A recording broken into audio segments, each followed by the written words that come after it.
अनु एक दिन घर छोड़कर चली गई। घंटों बाद मिली, पर फिर कभी हंसी नहीं। अब वह किसी दूसरी ही आवृत्ति पर ट्यून्ड सी रहती, टुकड़ों में बोलती, कोनों में देखती और ऐसी लोरी गुनगुनाती जो किसी भाषा की नहीं लगती। सम्यक ने सब किया, मनोचिकित्सक, हीलर, दवाएं, मौन, संगीत, प्रार्थना, पर वह पुरानी अनु वापस नहीं आई। वह जो उसकी बाजू खींचकर शरारती आंखों से भैया कहती थी। एक शाम उसने एक वॉइस नोट भेजा, बस हवा की दूर सी आवाज़, कुछ चरमराहट और एक धीमी नियमित ठक ठक। तुम्हें भी सुनाई देती है, उसने लिखा था। वही दरवाज़ा, नीला वाला। वह नोट आज भी सम्यक के फ़ोन में था। वह उसे हर रात सुनता, रिवाज की तरह नहीं, वादे की तरह। वह कंटेंट के लिए भूत नहीं पकड़ रहा था, वह सार्थकता का पीछा कर रहा था। जानना चाहता था, मन जब टूटता है तो टूटता ही है, या किसी दूसरे कमरे में पार चला जाता है। इसीलिए वह आया था, गुप्त निवास, डर को फिल्माने नहीं, उसे सुनने। सीढ़ियों के पास कैमरा सेट था, जरा सा झुका एंगल, एक लालटेन और कड़क काली कॉफ़ी। घर ने एक बार कराह सी भरी। खिड़की नहीं हिली, पर पर्दा हल्का सा डोला। यह नया है, वह फुसफुसाया। वह डरा नहीं, पर उसे पता था कोई देख रहा है। खतरे जैसा नहीं, जिज्ञासा जैसा। गुप्त निवास की रात किसी और रात जैसी नहीं थी। इसलिए नहीं कि वह शोर से भरी थी, बल्कि इसलिए कि वह बहुत शांत थी। ऐसी चुप्पी जो आराम नहीं करती, धीरे सोचती हुई सांस लेती है, जैसे घर पहले चाह रहा हो कि तुम कुछ कहो। सम्यक सीढ़ियों के पास पालथी मारकर बैठा था, कैमरा लो लाइट में। कोई जंप कट नहीं, कोई कृत्रिम डर नहीं, सिर्फ ठहराव। वह डर बनाना नहीं चाहता था, देखना चाहता था। पीछे दीवारें स्थिर थीं, पर निर्जीव नहीं थीं।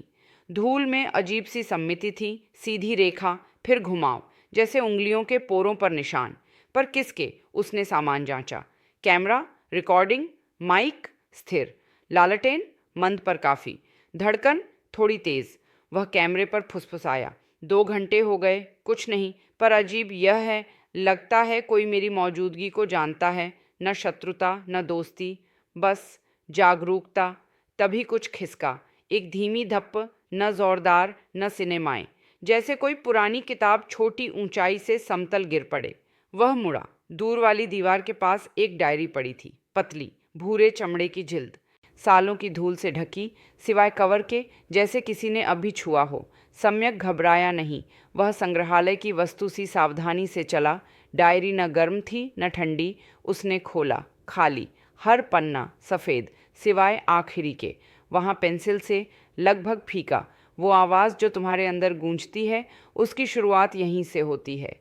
नाम नहीं, तारीख नहीं, बस एक वाक्य, ऐसे हाथों की लिखावट में जिसने कभी खूब सुलेख किया हो और फिर दुनिया से मुंह मोड़ लिया हो। उसने 2 बार पढ़ा, फिर से। क्या यह उसी के लिए था? कोई शरारत, जाल, पुराने मालिक की चाल, या घर ने कहा? गुप्त निवास में आने के बाद पहली बार सम्यक ने कुछ नया महसूस किया। डर नहीं, जिज्ञासा भी नहीं, एक अदृश्य निमंत्रण। कुछ बदला था। घर ने पलक झपकाई थी। रात हॉल के बीचों बीच बिछे गद्दे पर सम्यक लेट गया। न पंखा, न एसी, बस लकड़ी की पुरानी छत की धीमी लय और उसकी सांस, जो यहाँ थोड़ी देर से आती, जैसे हवा फेफड़ों में जाने से पहले इजाज़त मांगती हो। कई दिनों से नींद ठीक से नहीं आई थी, पर इस रात अजीब तरह से उसका शरीर दिमाग से पहले हार मान गया।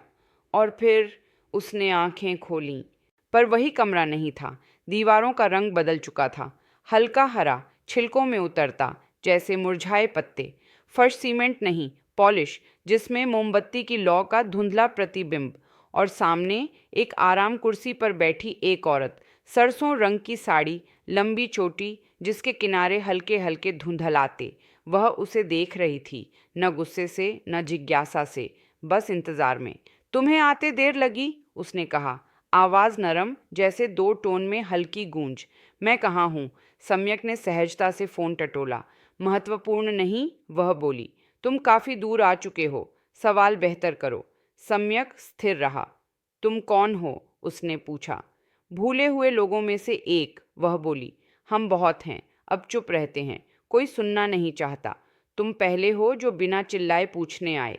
उससे पहले कि वह बोले, दो और आकृतियां उभरीं, चलकर नहीं, तैरकर भी नहीं, बस ऐसे जैसे विचार आकार ले लें। एक करीब 10 साल का लड़का, स्कूल यूनिफॉर्म, कॉलर टेढ़ा, मुस्कुराया पर आंखों तक नहीं पहुंची। दूसरा, एक बूढ़ा, बिना दांत, होंठों में धीमी सी लोरी, आधी याद आधी खोई। उन्होंने कुछ नहीं कहा, पर सम्यक ने उनकी मौजूदगी महसूस की, भारी, इच्छापूर्ण। तुम यहाँ क्यों हो? उसने धीमे से पूछा। औरत ने सिर टेढ़ा किया। फिर गलत सवाल, उसने फुसफुसाया। सवाल ये है, तुम अभी वहाँ क्यों हो? वह पलक झपकाया। मैं अब भी अपनी बहन को समझने की कोशिश। उसने बीच में ही काटा। तुम समझते हो, यह उसके बारे में है? नहीं, कभी था ही नहीं। वह वो देख लेती थी जो और नहीं देख सकते। वह उसका गिफ्ट था। तुम इसे टूटना कहते रहे। अगर यह ट्यून होना हो तो? लड़का हल्का सा हंसा, छोटी तेज आवाज़। बूढ़े ने लोरी रोक दी। सम्यक के भीतर ठंड दौड़ी, बाहर नहीं अंदर, जैसे पुरानी याद गलत कमरे में जाग गई हो। तुम मुझसे क्या चाहती हो? उसने पूछा। कमरा मंद पड़ गया। औरत उठ खड़ी हुई। कुछ नहीं, उसने कहा। हमें कुछ नहीं चाहिए। हम याद रखते हैं, किसी का इंतज़ार करते हैं जो हमें अर्थ दे सके। तुम सुनते हो, इसलिए हमने तुम्हें भीतर आने दिया। और फिर यूं ही सम्यक जाग गया। पर अब गद्दे के पास पड़ी वही खाली डायरी, उसमें ताज़ी स्याही से एक पंक्ति लिखी थी, जिन्हें दुनिया ने पागल कहा, उन्होंने कभी बहुत गहराई से देखा था।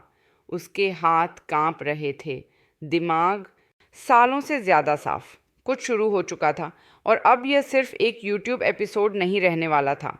अगली सुबह सपना था या साक्षात्कार, सम्यक ने एक शब्द नहीं बोला, न कैमरे से न खुद से।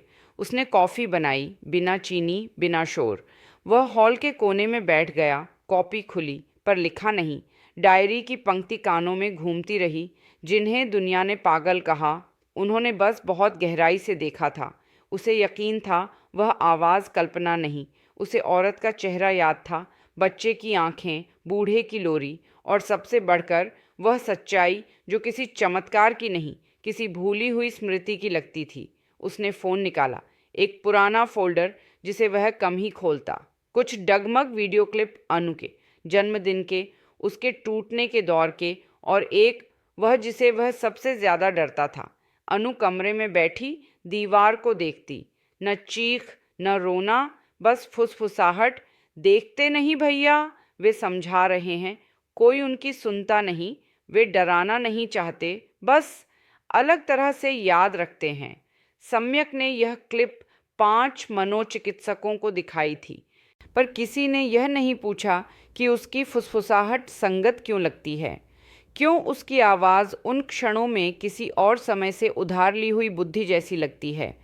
उस शाम उसने फिर कैमरा सेट किया, पर दर्शकों के लिए नहीं। शायद पागलपन वह नहीं जो हम समझते हैं। शायद यह तब होता है जब मानव मस्तिष्क उस चीज़ को छू लेता है जिसे वह ठीक ठीक संभाल नहीं सकता। कुछ कच्चा, बीच का।